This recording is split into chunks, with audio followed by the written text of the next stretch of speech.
किसी भी जेल का काम होता है कि वो कैदियों को जेल की दीवारों के अंदर ही रखें, लेकिन ये हर बार सही साबित नहीं होता, क्योंकि बहुत बार बड़े कैदी मजबूत से मजबूत जेलों को तोड़कर भाग जाते हैं। और आज हम ऐसे ही इतिहास के बड़े जेल तोड़ने वाले कैदियों की कहानी के बारे में पता करेंगे।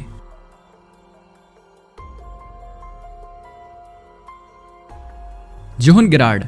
चलो इतिहास के सबसे पहले रिकॉर्डेड प्रिजन एस्केप की बात करते हैं। हम किसी और की नहीं बल्कि जोहन गेरार्ड की बात कर रहे हैं। जोहन गेरार्ड का जन्म 4 अक्टूबर 1564 को हुआ था। ये पहले ही कैदी थे जो कि टावर ऑफ लंदन से भाग गए थे, जो कि उस समय का सबसे सुरक्षित जेल था। वो एक क्रिमिनल नहीं थे बल्कि एक चर्च में लंदन की रानी के विरुद्ध काम करते थे।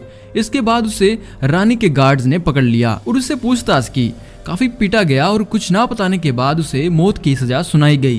काफी समय जेल में बिताने के बाद एक दिन उसके तरफ एक रस्सी फेंकी गई। हालांकि उसके हाथ काफी कमजोर हो चुके थे, लेकिन फिर भी उसने रस्सी को मजबूती से पकड़कर नीचे उतर गया। और उस समय इतनी सिक्योरिटी ना होने के कारण वो एक बोट में रोम की तरफ चला गया और अपनी जिंदगी बिताने लगा।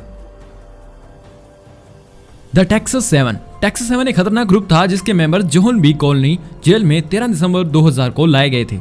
इसके मेंबर्स इतने शातिर थे कि इन्होंने 16 और लोगों को अपने साथ मिला लिया और इनमें कुछ पुलिस ऑफिसर्स भी थे। जिस दिन इन्हें भागना था उस दिन जेल के पास रहने वाले लोगों की तरह दिखने वाले कपड़े पहनने लगे और कुछ टावर के खड़े गार्ड को फोन कॉल करके दूसरी तरफ भेज दिया गया और पार्किंग में खड़े ट्रक को हाईजैक करके वहां से भाग गए। और 1 महीने बाद उनमें से 6 लोगों को पकड़ लिया गया, लेकिन 7वां कभी पकड़ा नहीं गया। The empress Matilda. 1142 में एम्प्रेस मटिल्डा ऑक्सफोर्ड के एक महल में कैद थी, जिसका घेराव उसके बड़े भाई के सैनिक कर रहे थे। और उसी समय इंग्लैंड के राजा बनने के लिए युद्ध चल रहा था। उसकी जान खतरे में थी और वो यहाँ से भागना चाहती थी। इसी के चलते एक रात उसने खुद को एक सफेद पर्दे में लपेट लिया और बर्फ पर छलांग लगाकर ढलान की तरफ जाने लगी और वहां से भाग गई। रोनी बिग्स अपने समय का सबसे बड़ा लुटेरा था, जो कि ट्रेन्स को लूटा करता था और 35 साल तक कभी भी पकड़ा नहीं गया था। लेकिन एक दिन वो पकड़ा गया और वॉन्ट्सवर्थ जेल में भेज दिया गया।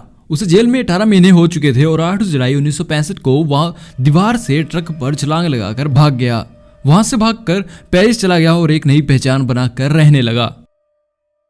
जोहन डिलिंगर। जोहन अपने समय का सबसे खतरनाक लुटेरा था। इसके अलावा उसने बहुत अपराध भी किए थे। इसने ना सिर्फ 12 बैंक लूटे थे बल्कि पुलिस को भी नहीं छोड़ा था। 1933 में पकड़े जाने के बाद इसने कुछ अपराधियों को वहां से छुड़वाया था। इसके चलते उन लोगों ने कुछ समय बाद जोहन को भी वहां से भगाने में मदद की थी।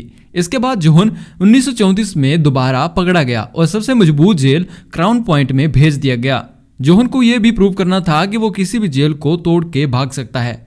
और होना क्या था, उसने सबसे पहले कुछ साथियों की मदद से एक लकड़ी की बंदूक बनाई और उस रात को जेलर के गले पर लगाकर उसे दरवाजा खुलवा लिया। उसके बाद अपने 17 और लोगों को वहां से भगा ले गया।